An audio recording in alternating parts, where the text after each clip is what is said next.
Hello, good evening, everybody. Welcome back to the best in paranormal talk radio. This is Beyond the Darkness. I'm your host, Dave Schrader, along with me, Tim Dennis. Tomorrow night, mysterious tales from people you'd least expect.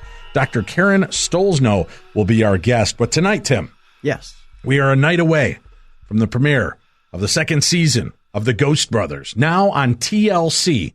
So joining us for the first time on the show, you get to meet the Ghost Brothers. Yeah, I do. Yeah, I know you don't have TLC. You don't have Destination America, Tim, because you're, living hand to mouth out of the backseat of a car. You don't get to watch these shows, but you've been missing out because I'll tell you, the one thing that's been missing in the paranormal field on TV shows are people having fun. That's true. And I got to tell you, nobody has fun on these shows. Oh, that's not true. These guys have a lot of fun. Joining us this evening, we have two of the Ghost Brothers are with us right now.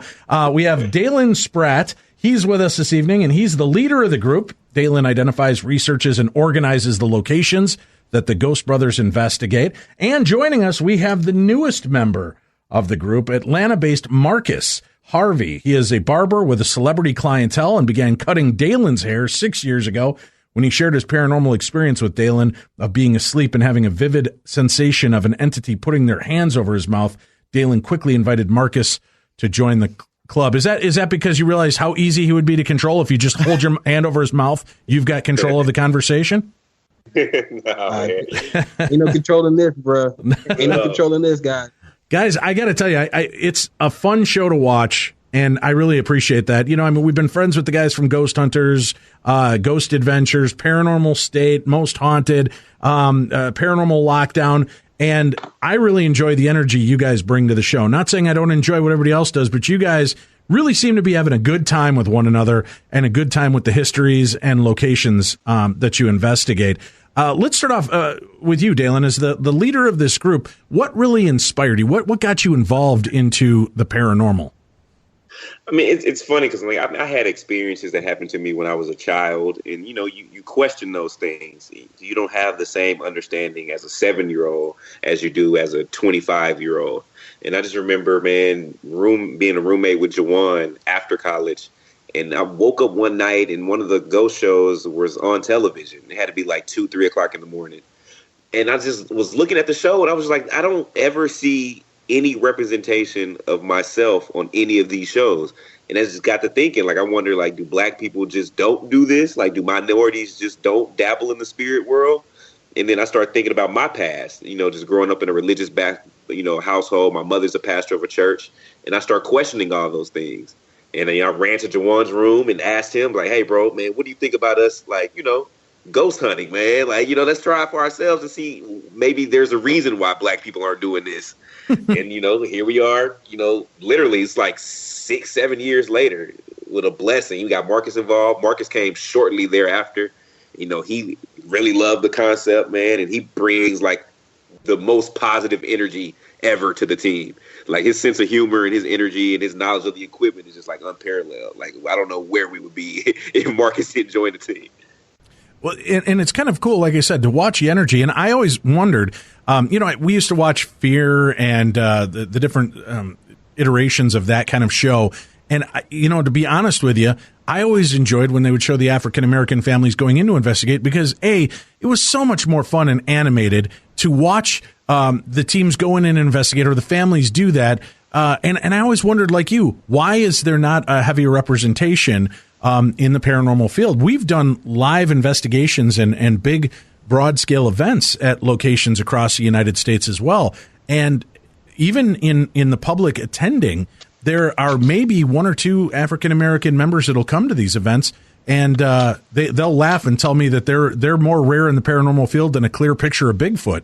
And that was really astounding to me because I know that there's a lot of background in spirituality and religion and bringing that. Do you think that that's what keeps a lot from coming forward, is because they maybe are fearful of the religious upbringing they were a part of and afraid that this won't fly with the family? Or what do you believe is the reason that the representation is so low?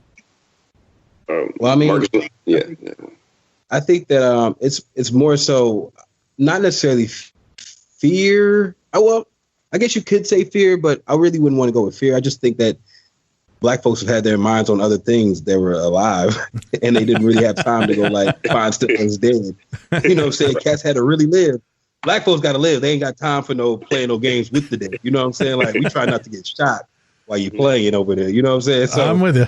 I think what's happened is with what me, Dalen, Juwan have done is just like we've more so like just pretty much just gotten accustomed just being adventurous, man. And I think that's what shows in our enthusiasm when we do our investigations. It shows that we're really into what we're trying to do, and it's just a cool little situation, man. I will tell you, communicating with the dead is easier than getting all three of you guys together on this interview. Juwan, are you there? Right. Because Tim got that old Metro phone, man. That's on Tim. He ain't even got no cable. Yeah, I know. I know his phone ragged. That's the problem. You got him. Juwan, are you with us? I am here. Hey, I know you weren't talking about my phone. No. Tim, it's my producer trying to patch you three in together here. Now joining us on the line as well, the third member of the team, Juwan Mass from Chicago, my hometown. Juwan's fascination with the paranormal started at just the age of 12 years old when he would go ghost hunting in graveyards. What graveyard did you go investigate, Juwan? Which one did you go see? Oh, man, it was a graveyard in Mississippi, in the deep south, man, not too far from the Gulf Coast. It's in a small town called Escatawpa, Mississippi. It's where my family's from. So I don't know the name. I don't know the name of the graveyard itself. What would you consider ghost hunting, and how old were you when you were doing it? Was it more of an exploration and just trying to see if you were going to get freaked out, or were you doing an actual investigation? That was more so, honestly, like it started at a young age, but it started from like a dare perspective, right? Like you always knew that we don't go play around in graveyards, right? And they're like, so the dare of the child's like, hey, go run around in that graveyard. And it's like, there's a ghost out there that chase kids, right? And it's like, man, I don't believe that. As a young age, I'm like, man, I don't believe it, man. I'm gonna go check it out. And I went out there, and lo and behold, something started running after me. Really? Something started moving. Now, could you hear footsteps, or was it just like a flash of light or a mist? What was it that was following you? I don't know to the day what was following, but I do know. You know how like you can feel the presence of something behind you, and it's like when you're running, you're like, what is that? And you turn to look, and there's nobody behind you. It's like none of the other kids were with me, and then it's like I still hear this like I still feel like I'm not out here alone. And that was just like one of the scariest things. Now, Marcus, we read briefly in your bio what kind of got you involved. So were you having a moment of sleep paralysis? Did you wake up and feel like somebody was covering your mouth? How did this happen for you? Yeah, very much so. I was actually having a very just weird dream. I was having a very weird night. One of those type of situations where, and actually the apartment building that I lived in, come to find out, was a very, very, very, very potent project. There was a lot of shootings and a lot of murders there. So I just was having a very vivid dream about just, some violence, and all of a sudden something just like covered my mouth. And as I woke up, like you said, just that sleep paralysis. And it just kind of made me want to kind of look into it a little bit more. Of course, with our spiritual backgrounds, we attest everything to, demonic stuff. So, now I think with us being in the field of ghost hunting, or in the field of the paranormal investigations, we kind of are starting to, figure out what is what, you know what I'm saying? So now I think our spiritual background has helped us a lot, because it's allowed us to kind of start being able to identify the difference between the two in a sense of what we feel like. Dalen, I need to know, what was the idea when you decided to get this show together with Juwan and move forward, to keep a lighter tone? Was that, did production try to force you to be dark and brooding and scary, or did you just say, no, we're just going to be ourselves with this show? So when we first, started investigating ourselves, your natural personality starts coming out, because you're working with your best friends. Mm-hmm. So, this was new to us. Of course, we're laughing, we're afraid, we're joking with one another to ease the tension. But that just comes with being with your best friends. And when we initially sat down with the network, that was our only request. Two things, like we didn't want to be made a mockery out of, and we wanted to be able to be ourselves on television. Like we didn't want, we're not those other guys. Like we're not aggressive people. Like, we're not angry. Like, we're polite. We're Southern gentlemen from the, we got Juwan's from the Midwest. We say please and thank you. Yes, sir. No, sir. Yes, ma'am. No, ma'am. Like, we want who we really are to shine through. And I think that's what comes through when you watch Ghost Brothers. And it's just been a blessing to link up with DA and TLC and them allowing us to be us and not trying to change us at all. Yeah, that's great. And I know a lot of the shows all started off very strict. And we're buddies, like you said, with a bunch of the different guys from the shows. Ghost Adventures was very tight at first. And in a good way, they were just trying to be very regimented. But they've certainly let their personalities start to explode as the seasons progress. It was great to see you guys come out of the chute just being yourself and having fun with it. I'm curious, do they ever bring you a location, Juwan, where they're like, let's look into this, and you start reading the history and you think, oh, no, we're not going to that place? You're actually go ahead, Juwan. They gonna see that this season. You're gonna see that. No, They that's gonna funny. see that this season. They definitely Man, I don't even know where to start, but I guess and what Dalen just said, what Marcus just said, you guys are going to see that this season. They brought us to a location this season, man, and it's called the House of Wills, and the House of Wills is in Cleveland, and really it was one of those things where we started reading the history, and it was like at first it was like, hey, this used to be a Masonic lodge that was built to harness energies, and then from there it transitions to being a funeral home, and now this guy has it, and he's really trying to do community outreach stuff with it.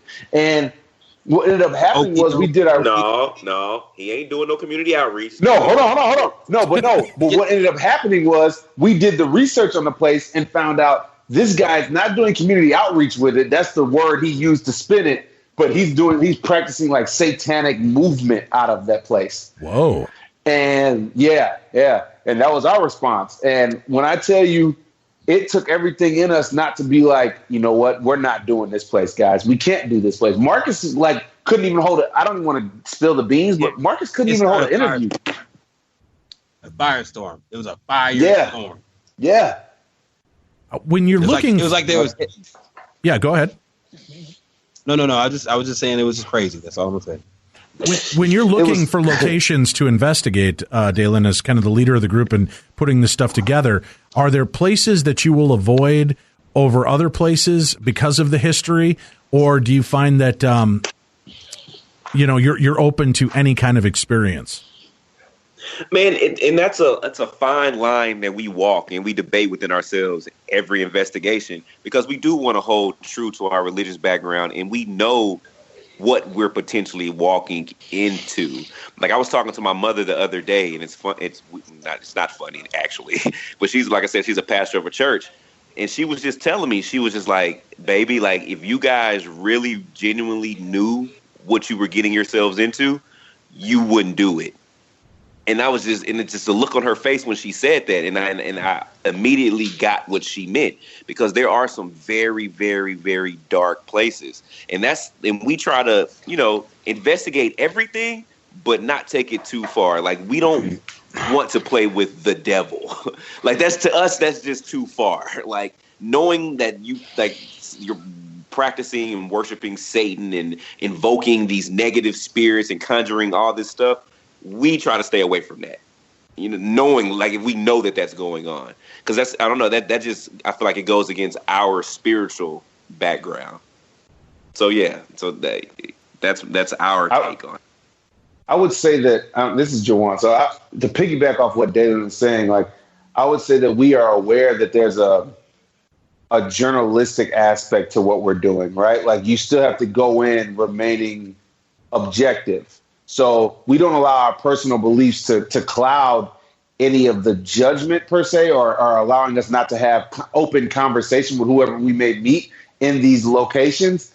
But we just don't want to find ourselves doing a voodoo practice to try and conjure up any spirits, or participating in any like satanic movement to evoke any type of activity in the place, right? Because like, that's not something we're here to embrace. While we're here to understand that particular side of it, but not necessarily practice partake in that. Yeah, right. You're there to document. You're there. You're there for the experience and documentation of what's going on. You're not there to incite it. You're there just to report on what's happening. Correct?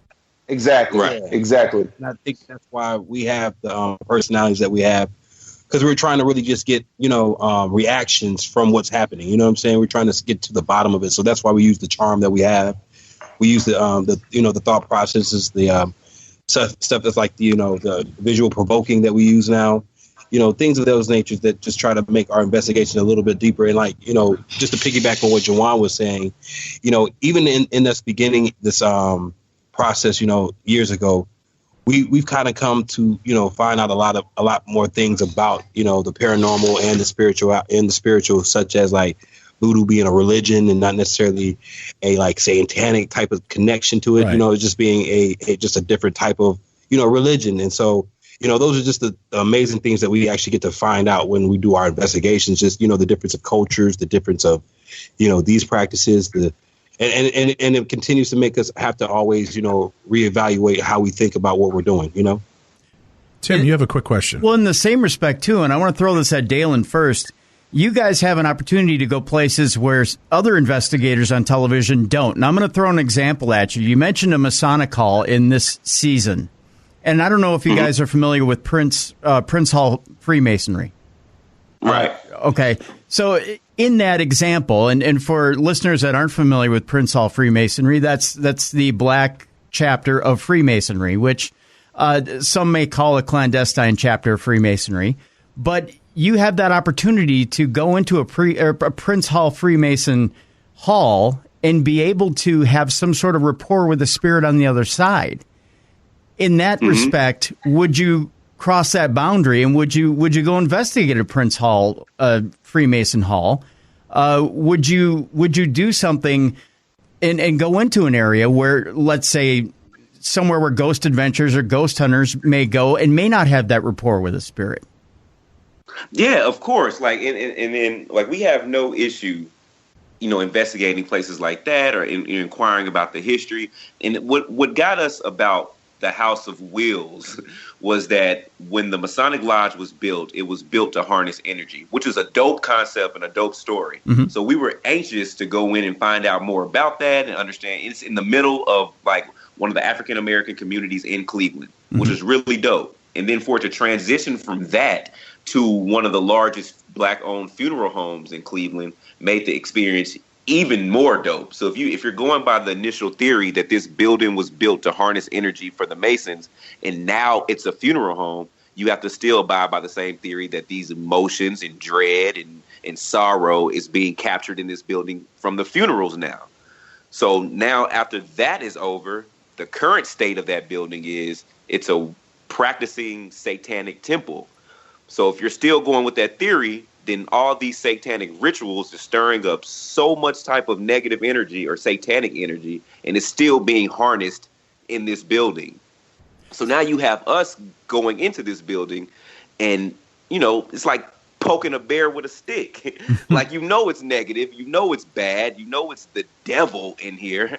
And now we're going in there trying to entice something. And that's what kind of gets us a little worried because, at the end of the day, it's a television show. But at the end of the day, we got to go home. Right. You know what I mean? And we're not. And we all saw that. And we all saw that documentary with the guy who followed the bears and saw what happened to him at the end of the show. Yeah. We ain't trying to have we're not trying to have on a very special episode of Ghost Brothers and have a loving memory. And this is a lot of sad music and one of us getting thrown against the wall. Ain't nobody trying to have that. We just came to have a good time, investigate some stuff. I don't want to mess with the devil. He cool. I'm cool. He not cool, really. But I mean, I'm cool. Have you guys now? And I apologize. So many of the shows start to bleed together for me. Have you had a chance to investigate the Sorrel Weed House in Savannah? Man, yes, we did, but we didn't do it for the show. That's funny. We did it prior to filming Ghost Brother. The reason I ask this, and especially with your heritage and background, to go to some of these Southern homes where slavery was still a part of their history, and especially at Sorrel Weed House with the young lady that was beaten and hung in the back room there. When you go to an experience like that, when we were in there, I mean, I'm not going to lie, we're in there, a bunch of white people doing an investigation, asking for signs from this poor woman that was beaten, perhaps sexually raped, and then hung. And we're getting nothing. And there was a young girl that was in, I would say, late teens, early 20s of African-American descent, and she went up there by herself. She said she just wanted to go up there and kind of immerse herself in that situation. She wasn't sensitive overall, but she came down with one of the most chilling EVP I've ever heard.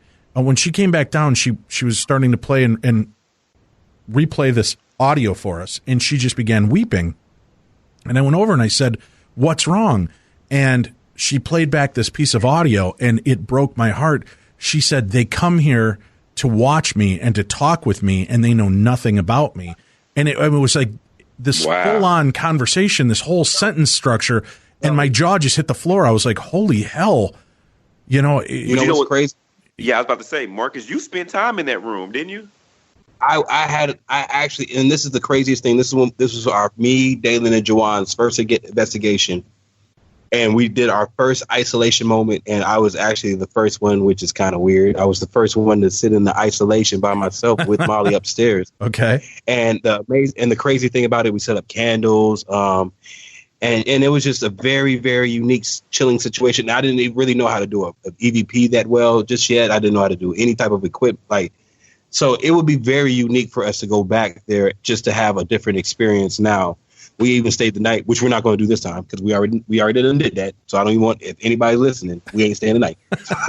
But, you know what I'm saying? Just, I would love to see what it would be like now because in that situation, I had, the REM pod go off ridiculously crazy. And it was just a very chilling situation because, like I said, that was, our first investigation. And you have at the highest heights, your every imagination of every haunted movie you've ever seen. But the crazy thing was I actually apologized for everything that had happened to her.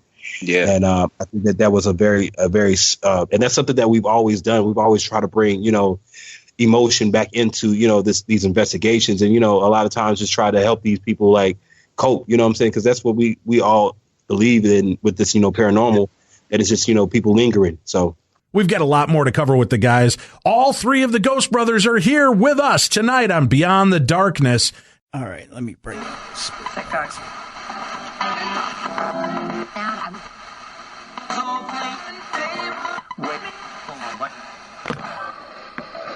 If there's anyone here, you can speak to me now through this device. How many people are here with me right now?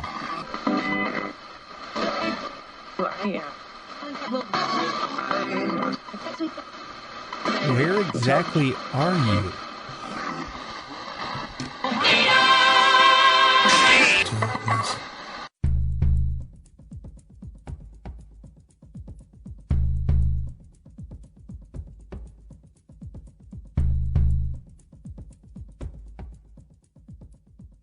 Welcome back to the best in paranormal talk radio, Beyond the Darkness. We've got the Ghost Brothers. All three Ghost Brothers are with us right now. Dalen Spratt, Juwan Mass, and Marcus Harvey.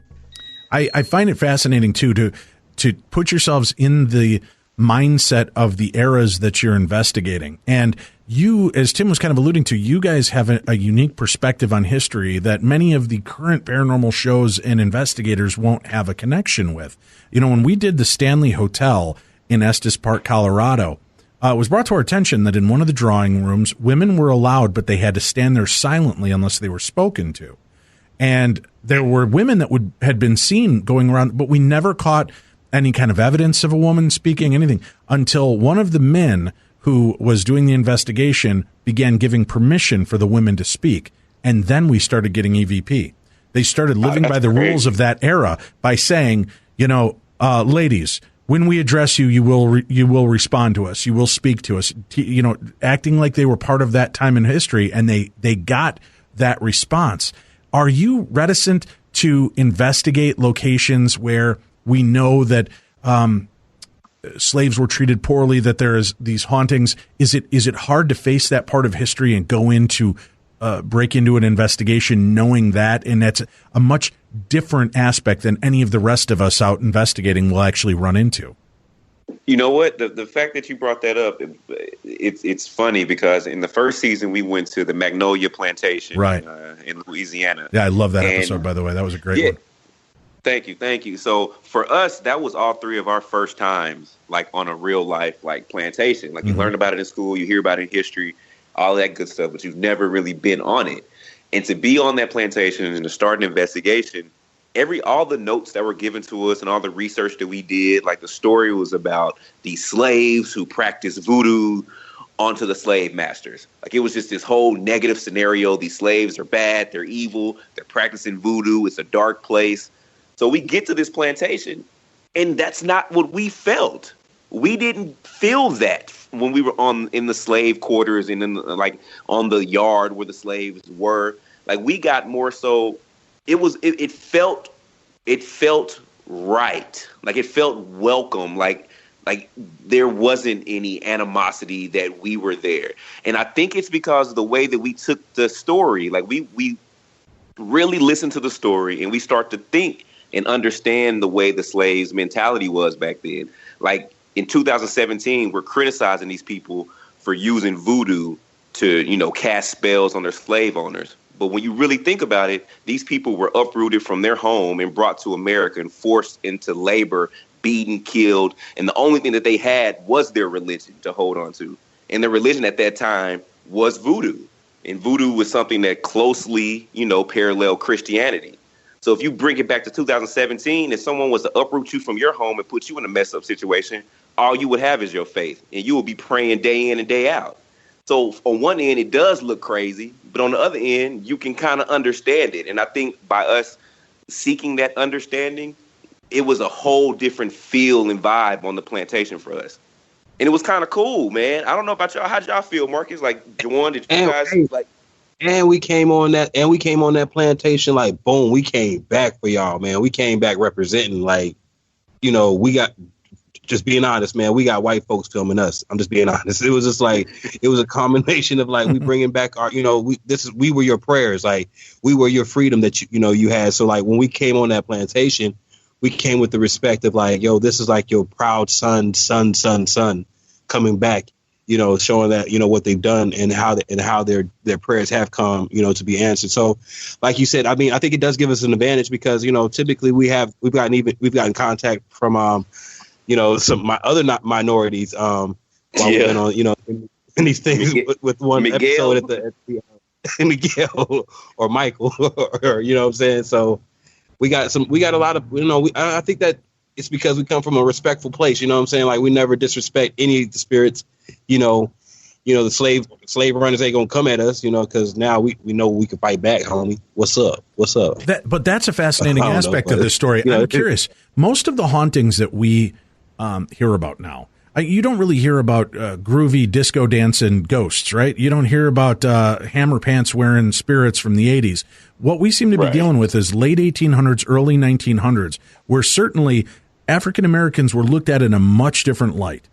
Do you think it plays against you to go into some of these locations being black, that maybe these spirits aren't going to respond to you because of your race and who you are? You would think that, but in every location that we seem to go to, and there have been some, some stories that happened that were involved and centered around race relations, we still get a lot of responses. It's like they talk to us like there's no beating around the bush. There's no, red light, green light. Like they really come out and really engage with us. Who do you believe is engaging with you though? Is it people of color or is it the white groups that would have been isolating I think it's you? all of them because like even when you go back to that theory about the late 1800s and stuff, I think most of these spirits and paranormal situations that we all have or notice is, about the Revolutionary War, when there's been a lot of turmoil in America, a lot of fighting, a lot of battling, a lot of brother going versus brother, taking people from their families, that type of stuff. So, I mean, I think that was just those type of times. But like, man, I think that even sometimes when we do go in those places, like they look at us like the audacity of these black kids coming in to talk to me. And then they be like, you know, they get a little rowdy sometimes. And like, I think that kind of works to our advantage too. So we get our people like, yeah, right on, brother. And then we get, you know, the other ones like, hey, get your butt out of here. You know, that was an amazing, amazing imitation. We got all of y'all on EVP, so he good. Do you ever get the sense that there's an apology? Do you ever get the sense that there's regret from the white slave owners, the landowners, for what they did and the way they treated the people that were employed there? Hell no. I don't. I was gonna say I don't know because I'm gonna be honest. No like apologies coming. You remember when we did the Magnolia Plantation, and I went and investigated with Joe, our guest investigator, and we were at the overseer's house, and this is where like he saw a full body apparition of a soldier in the window of the overseer's house. So Joe was standing outside, and I went inside the house in the room where he said he saw this apparition and was looking at Joe outside the window. And he held an EVP session and basically basically got a response of like, walk. Basically, he asked the overseer or the spirit there if like, yo, do you not like the fact that my black friend here is in your room? Or do you not like that? Like, if I leave him in there, man, that's on you. And like, he got the response of walk. In other words, like, you're not wanted here. Yeah. So if you were given the opportunity to go into a major historical site like Ford's Theater, where Abraham Lincoln was assassinated, to be in that, I would love to. In that kind of environment. Yeah. And I heard that they, you know, have allowed some independent investigations kind of undercover doing that. And I don't know if they'd be open to that, but if you had an opportunity to possibly confront the spirit of Abraham Lincoln, what would that be like for you to be there in that presence? I mean, I think that would be dope, bro. I think that would be dope to go to the place Abraham Lincoln was shot and to hold like an EVP session, man. I think that would be epic. I would have I would have a few questions for Honest Abe myself. For Honest Abe. Yeah. But that would be cool. I would love to, man. That's a good idea. That's a good idea. That's a really good idea. We also want to do the White House. Actually, that's one of our goals. So you heard it first. We want to do the White House.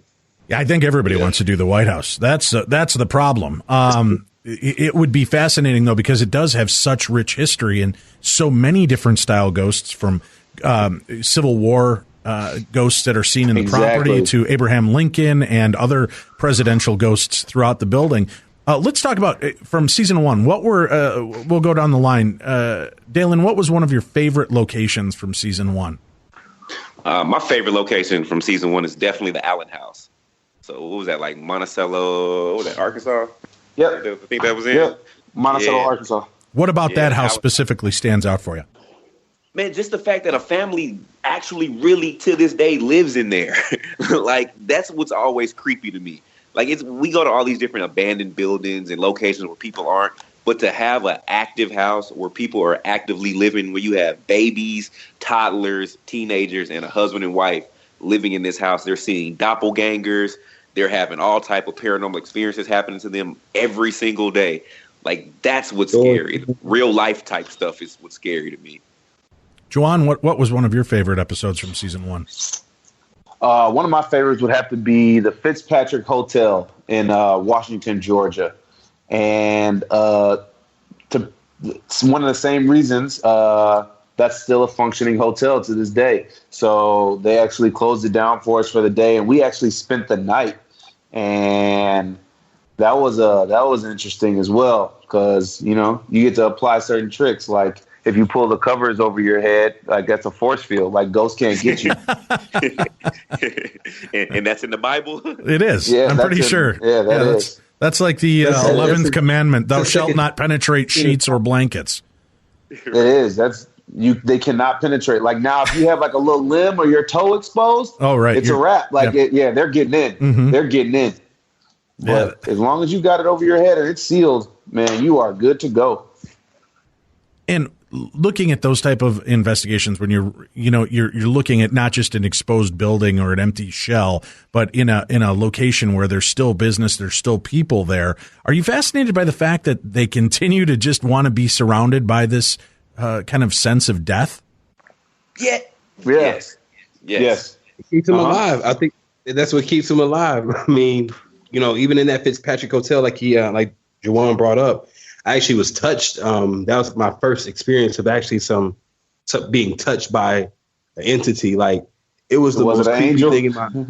It wasn't no angel. There was no Della Reese in there. There was no Della. It was straight up across your hearts. No, none of that stuff. None of that stuff happened, and it was just crazy. But I think that it is like I think one of the things that she said is like it reminds them that they have to stay alive all the time. So. Yeah. I think that's something that kind of is a very unique type of outlook to have on it too. So, the family that lives in the Allen house, very highly educated. Very educated. I mean, the son. I think he did my taxes for me while I was there, and I don't even know. I got like $20,000. I don't know nobody try to come after me, but the son was a genius. The father written many books about the house, and they were just, I guess they were just so involved and so enamored with the story that they had to just live there. So, and it just was, and they caught it on the deal too, not to mention. So but if you blow up. But if you think about it, man, it might be something to living in a house with spirits. Because if you think about it, man, no matter how bad your day is, like their day is a little bit worse than yours, man. So but ain't nobody chipping in on the rent, bro. Like ain't nobody else putting in on these bills. So right. it's like you got all these people occupying your residence, but and nobody's putting in on this. You spirits out here cutting lights on and off, but y'all ain't paying no bills. Well, they've got to be fascinated, because if these are some of the ghosts from the turn of the century, to see electric lights in the house.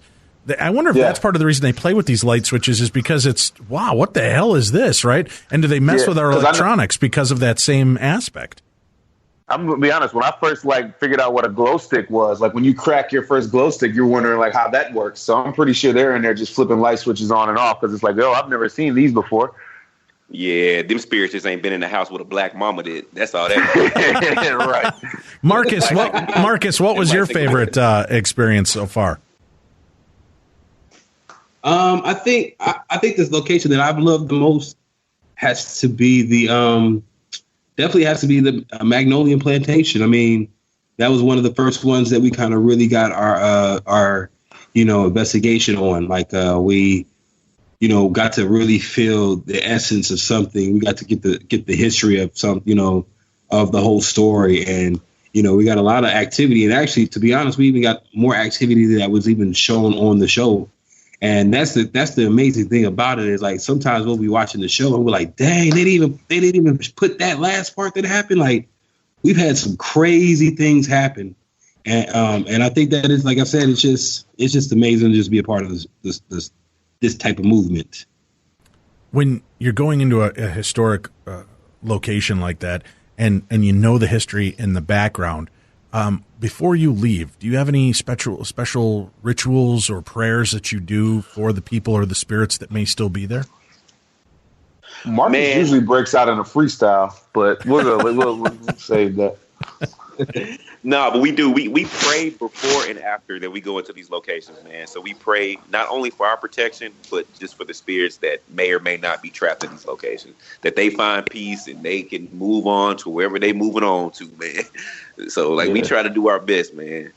And then we were always taught that you have to tell the spirits to stay there, right? Like you have to basically instruct the spirits that you do not want them to follow you. Stay here. Man, it was a pleasure hanging out with y'all while we were at this location, but we gonna leave. You ain't gotta go home, but you gotta get up out of here. Yeah, we gonna leave, and y'all go ahead and chill. Do any of your your other cast members, like the cameramen, soundmen, do they ever get freaked out by what's going on when you're filming? Man, we have a real solid team. We have a real solid team who try to crack, try their best not to be cracked. Like they're quiet, like they don't get in the way. But there are times when they do get afraid too. So anytime the cameraman breaks that third wall, then we know it's some serious stuff going on. No, literally, this was remember we were at this season, bro. Remember, guys, we was at Sawmill and we were pretty much wrapping up the night. And I'm talking about like we were all like congregating, like, all right, great night, guys. We're gonna head and call it. It had to be like 3 a.m. or something like that, 4 a.m. And all of a sudden we hear this loud, this loud bang on the side of like one of the metal barns. And literally all you hear is our production manager. He's like, oh, fuck, what was that? And I'm talking about 40, breaks out in like 4.2 speed flat to like one of the vans. He's like, oh my God. Like he got scared upon belief. And mind you, he's like the size of Bane. And you're like, yo, what are you doing, bro? Like, they get scared just like we do. Yeah, I've been on set a couple times watching that when I've seen cameramen or audio guys start to get something really unnerving. And it's funny because to them, it's just a job until they start to experience the paranormal as well. And then, some of them have not returned to the job. Has there been a location you've gone to that you felt at the end of it was really flat? They're just like, this was way overhyped. This is nothing compared to, the real paranormal. Yep. Yep. Well, that was well spoken. What can you tell us where? Yep. What didn't we have a location where we were like, I feel like there may be something in there, but it just wasn't biting for us. It was like, man, there must be fish in this sea, but I just don't think the fish are biting tonight. Where are we at? Was it the elementary school or something? Yep. I think so. Post Town. Yep. Oh, yeah. Post Town. Yeah. Yeah, I agree with you. That's seems to be pretty hit or miss for a lot of people and quite a questionable location. What are your dream locations, guys? And we'll go down the line again. Dalen, what would be the one place, aside from the White House and Graceland kind of thing? I mean, the ones that we'll never get into. What would be a place that you really want to make sure you hit during one of these seasons? So for my birthday last year, I have it's a distant cousin. He works for Alcatraz. So for my birthday last year, he was able to give me and a friend of mine a private tour of Alcatraz. So he took us to below the grounds and just all these forbidden places that you can't go to. And I was just thinking to myself, man, like this is probably one of the creepiest places I've ever been to. And this is in the daytime. Yeah. I was like, I can only imagine being inside of Alcatraz on that island at night. You know what I'm saying? With just a handful of people. I think that is like the number one place on my list is hitting up Alcatraz. Well, I will tell you from personal experience, I was on Alcatraz at night with a small group of people. It is, oh man, you talk about the most foreboding, just bizarre senses. And you get to spend the night there. You sleep in the cells. See, and when we were in there, you'd be laying there and all of a sudden you'd start hear clinking like somebody's rubbing something along the bars. And you're like, knock it off. And everybody's like, I'm still in bed. And you could hear it walking down the halls, clinking the bars like it was one of the police or something with their baton, just being a dick, rattling the bars just to irritate the prisoners. But and then to go into some of these cells and down into some of the areas, that I'll give you that, Dalen. I hope you get a chance to go in there because it is a really unnerving sense. And you're surrounded by water. Yeah. And then what's really kind of sad and creepy all at once is you can hear what's going over on the coast. You can hear the parties and the music and stuff. And only to imagine what that must have been like for prisoners. And you'll be hit with these waves of emotion. It was really a bizarre opportunity. But I wish you a lot of luck. I hope to see that in the next season. What about you, Juwan? What would you really like to investigate? I think that Alcatraz one, man, that's up there on the top of the list. Right. But I think I would want to do maybe an underwater investigation. Really? Yeah. So like if we could do I don't know, man, a ship a sunken ship or something, man. I think an underwater investigation would be dope. I don't know. You could throw me in a room with 10 demons before I would go underwater in the dark to investigate where there's sharks and jellyfish and octopus. So you guys have a lot bigger balls than I do because there's no way you would find me underwater doing that kind of stuff. What about Marcus? What would be a place that you'd love to hit at some point? I think I would love to do something in the mountains. Some type of something in the snow, something deep in I don't know, somewhere maybe maybe somewhere in San Francisco where the gold mining was done, a lot of stuff like that. Maybe somewhere over there. Cool, but there's no historic place that kind of leaps out at you that you think, Not just yet. No, not just yet. Well, there's so many cool places, right? Too when you're looking at this, and I'm sure you're vetting out and trying to pick a season. How do you pick which locations you want to hit, knowing that there's such rich history in so many of them? Has there been any places that you looked at and you just said straight out, nope, we're not doing this place? No, not yet. Not yet. We sit down as a collective team and we all throw out, different options and stuff. We know the types of places that we like to go, but we're more so interested in like the stories associated with the place. Yeah. So if a place has a really interesting story or a story that's outside the norm, that's what's like, gets our attention. Is there something that a tool that you prefer, each one of you? I loved on this new episode watching it, Thornhaven Manor, and utilizing the REM pod and the SLS cameras and things like that. But is there a specific tool you like best for investigating with, Dalen? We'll start with you. Yeah, man. So this season, we really upped our equipment. And so as of right now, man, I'm really feeling, like you said, the SLS camera. This is our first time breaking it out because we know it's a fairly expensive camera. So a lot of people don't just get to have their hands on it all willy-nilly. So it's definitely a blessing to be able to get our hands on it for the show, man. And it's powerful. Like that thing, like that will definitely scare the crap out of you, man, if you get it at the right time.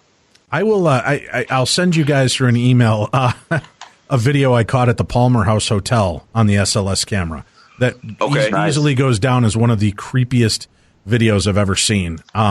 It's chilling because, again, you guys have seen, right? You get it, and sometimes these stick figures are very stagnant. They're just standing there. They're not really interacting. They're there 1 second, gone the next. We had a ghost walk from behind a chair, come and sit down in the chair, and then the woman that was talking to him in the chair, so you could see the human physical form in the next chair, and she starts saying, "Thank you, I'm so glad you're here. I'm having a rough week. My grandmother just passed away." This stick figure reaches over and starts to pat her on the knee like she's calming her. That's crazy. Whoa. And that's not even the creepy part. So at this point, we're thinking this is pretty amazing because I've never seen this kind of interaction. All of a sudden, I decide I want to make sure that I'm not getting a false reading. So I start to scan away with the camera. Right. The ghost Lucy never leaves the chair. So I scan back, and all of a sudden, another figure pops up behind the chair. Lucy stands up from her chair, moves closer to my friend, almost like she's blocking. This figure then climbs up the wall like Spider-Man under the overhang of the room and then vanishes and then crawls back out through the overhang again. It is one of the most freaky pieces of video coming from the SLS camera. I'll shoot you guys a chance to see that stuff, but I love that. And that's available through digital dowsing for anybody out there that's seen it on the shows, want to know where you can get your own SLS camera and investigate with those. Digitaldowsing.com. And it's DOWSING. Digitaldowsing.com is the way to find that. Bill Chappell is the inventor of that camera. So that's your favorite piece. How about you, Juwan? What's been something tried and true? Oh, man. You know what? I'm a fan of that thermal camera. I like the thermal cam. I've been fooled on it once. Right. Because in the first season, I thought I had something, but it was an air conditioning unit. And then I used it again in the first season, and I got hit by a thorn bush trying to scan the outside of the Allen house. So I haven't had the best success with it, but it's really interesting to me, man, because like heat sensitivity is not going to lie. Right. And Marcus, what part of the investigation you like most? What kind of tools? It's kind of funny. I like the old school situation with just the regular EVP, especially when you start getting real deep into the questioning. Right. And you start getting that real strong silence, and then you start getting some type of responses. I think that's just like as close and as real as you can possibly get, where everybody undeniably can be like, oh yeah, I heard that. You know what I'm saying? But then just that, like y'all said, man, that SLS cam, I don't know what that thing's on, man. That SLS cam, we in Cobb County, you're going to see the Cobb County episode. You guys will see something on our SLS cam that will go down in history as the most SLS situation in Cam history. That's what's about to happen with that one. I like that. The most SLS in Cam history. Okay, so what now for people that missed out on first season? Can you tell some of the episodes, some of the locations that you hit up so they can go watch for them? So first season, we were in the Allen House in Monticello, Arkansas. We did the Magnolia Plantation in Louisiana. We did the Delta Queen in Louisiana. We did the Magnolia Hotel in Seguin, Texas. What else we do, fellas? The Fitzpatrick Hotel in Washington, Georgia. We also did Ohio, and we did the Prospect Place in Ohio. Dresden, Ohio. Yeah, in Dresden, Ohio. Yep. And now what can we look forward to season 2? I know we start off at Thornhaven Manor in Indiana. Thornhaven Manor in Indiana. We got Jamaica, Montego Bay. We got Rose Hall. We got the Winchester Mansion in San Jose. We're doing the House of Wills in Cleveland, Ohio. We have the elementary school in Ohio. What was the name of that? Cobb County Memorial Building. Yeah, we got Cobb County Memorial in Tennessee. Louisiana, we do Longleaf, Louisiana, and do the Sawmill. Where else are we at, guys? Is that it? Yeah, maybe. Is that right? Yeah, we get around this season, man. We get around. That's great. I'm gonna let you know, guys. I'm gonna let you know when we're in Montego Bay. It looks like an episode. It looks like Bad Boys 3. I'm just gonna be honest. Yeah. Are you freaked out by the idea of, like, ghosts are one thing, disembodied spirits, people that have decided to stay behind. When you start hearing about things like elementals, witches, creatures like that, even some of these vampiric kind of parasitic spirits, does that part of this job unnerve you? Good. You got it in? No, go ahead. No. I think just the whole disembodied aspect is just creepy in itself, right? Like, and that these are people that chose to hang around for whatever their sick pleasure may be. You know what I mean? Like, right. Sometimes you feel like it may be like from a revenge aspect, or it's just like they just didn't have, like, they had some unfinished business or what have you. But that's just the worst. That's the worst, because it's always like a malevolent spirit. You know what I mean? Right. Well, not always. I mean, there are some places where you go, even like the Palmer House, there's definitely some malevolent issues, but a lot of it just seems to be ghosts that just, they want to be there. It seems like they're comfortable there. They love these places. And it was, Jeff Belanger, we quote him a lot on the show, the author and researcher, he said something that really struck home with me, saying that ghosts are history's way to remind us of where we've been. And it's kind of like an important part that without them, we might forget some of the horrific nature and some of the beautiful parts of our culture through history. That's a dope quote. That's interesting. Yeah, it's a good one. It's a good one. Now, I've had the good fortune of being on some of the different paranormal shows, and something that's always fascinated me is, it never fails when your cameras aren't running. Sometimes you have the most profound experiences. Has that happened to you guys during the filming of season 1 or 2? Have you had something that happened that you were like, damn it, why didn't we have a camera on? Dalen, what happened to you? Nah, man, we keep that. That's pretty much rule number 1 when we film, is that we always keep the cameras rolling. Like, always. So always keep the cameras rolling. So everything that we catch, man, everything that happens is caught on film. Just the only frustrating thing is just trying to cram everything into like 44 minutes worth of television. Yeah. So like Marcus said earlier, you'll be watching an episode and some of the craziest stuff doesn't even make the show just because you can't fit everything into, 44 minutes. Right. So, yeah, but we always keep the cameras rolling, man. Always. Juwan, have you ever had an issue while you're filming, something paranormal happened to you that wasn't captured on film? I want to say we had, I don't think this was something that could be, like, I don't think the cameras were up, but sound was rolling. And we were in the Allen House, and we were sitting on the stairs, and I think it was just after an interview or something, and we were repositioning the cameras, but you caught, like, we literally heard the footprints of somebody running up the stairs behind us. Like, and I mean, the cameras, there was nothing for the cameras to catch, obviously, but we heard the footsteps. And I think audio caught the footsteps. But was this daylight, fellas? Yeah. No, that was no. That was our last night there. Okay. And we were like, we were trying to get on out there. And at that point we did hear those steps, and like that's where we're like, oh my goodness. Like it's crazy. Like he said, we catch a lot of stuff, and we like most of our stuff that we'll catch, it'll be like a lot of audio, of course, but as far as like visually catching stuff, we are very like, as soon as we step on the premises, we're like ready to go. So like, we set certain things up, but like we are ready to go, straight into our investigation. So like you said, there's always a camera in some corner. There's always a camera in one of our hands. There's always a camera, we always have somebody filming, it's just always covered. And, it's just remarkable the amount of stuff that we've gotten, like we said before, sometimes the storyline goes several different places and you can't even get to all of the things that are happening because this happened and that happened.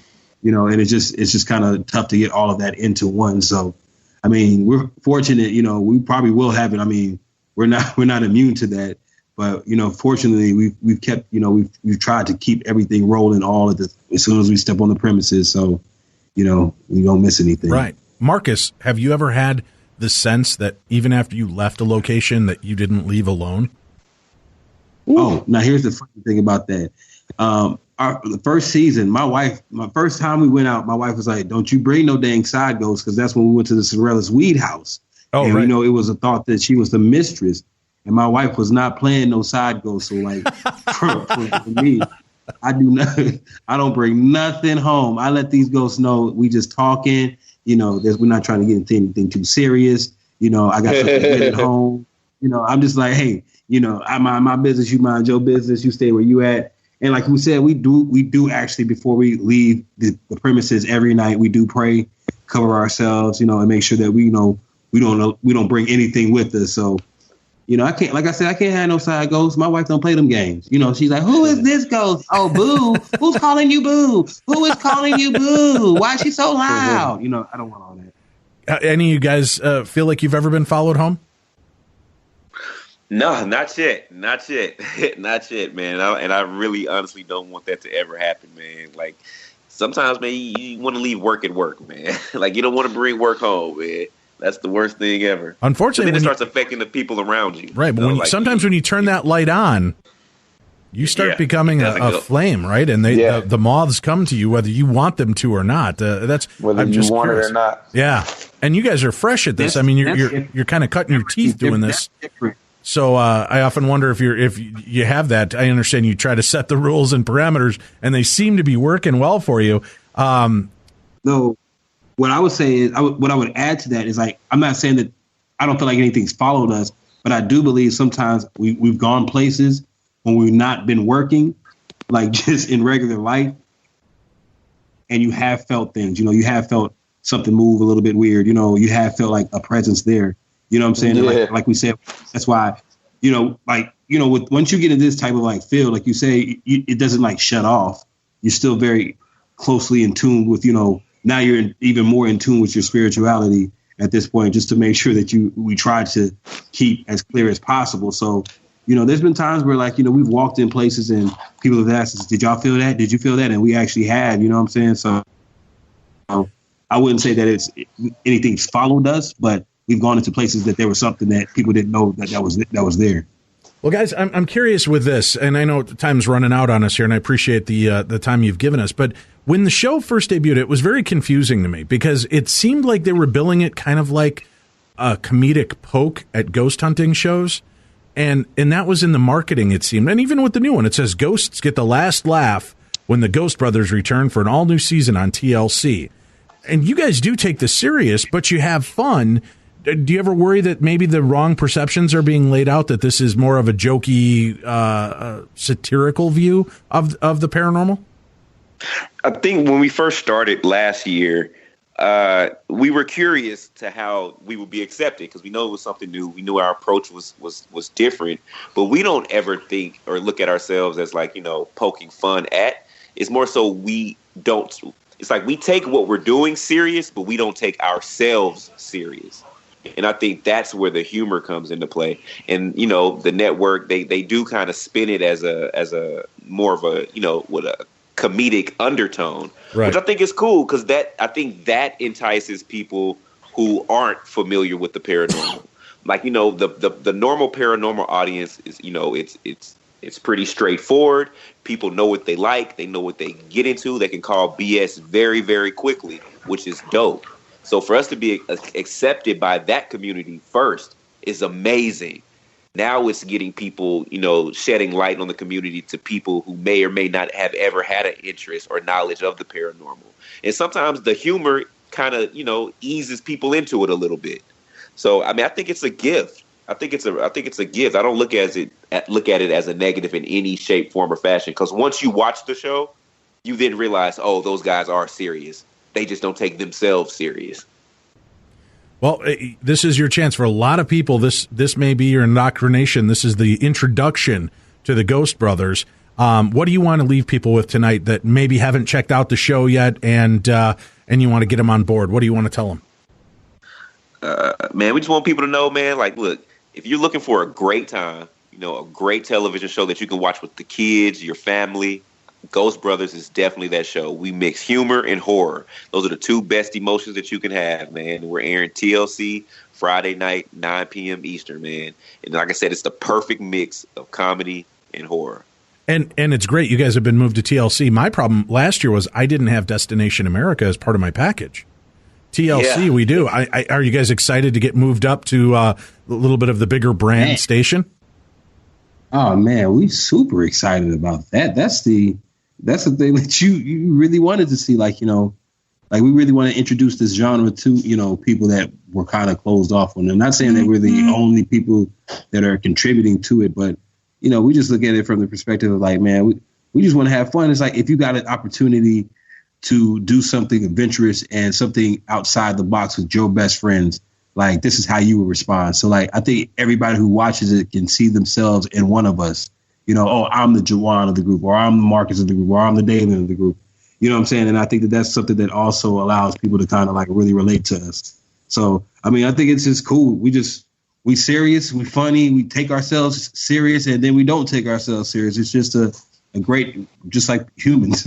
Guys, we're looking at that stuff. I would love, and I don't mean this in any racist way possible, I promise you, I would love to see you guys go to the Red Fox home in Las Vegas. Oh my gosh. That place is supposedly off the hook, crazy active, with Red Fox still haunting the part. I guess when the family sold the house, they left everything, including his awards and private pictures and clothing, in that house. And it's been crazy. I would love to see you guys go in there because I think if anybody is going to get real interaction, I think Red Fox would definitely rather perform for and be a part of your show than any other paranormal show out there. So you guys got to make that happen. What do you want, you big dummy? Get effed out there too. That would be awesome. Well, look into it. Awesome, I'd love to see it because I really do think if anybody's going to get activity there, it's going to be you guys. That would be amazing. Thanks for breaking boundaries. Thanks for making it fun and bringing your entertaining personalities to it, and not just being focused on being the hard asses of the paranormal. I appreciate the different feel of the show, and I wish you guys a lot of success. And hopefully, we'll get a chance to talk to you at the beginning of season 3 again. Will you come back with us? Oh, for sure. Absolutely, man. All right. Well, we appreciate that. Now, the show begins airing again tomorrow on TLC. What time is it on? 9 p.m., 8 Central. Okay, so 9 Eastern, 8 p.m. Central. Check out your local listings and times in your area.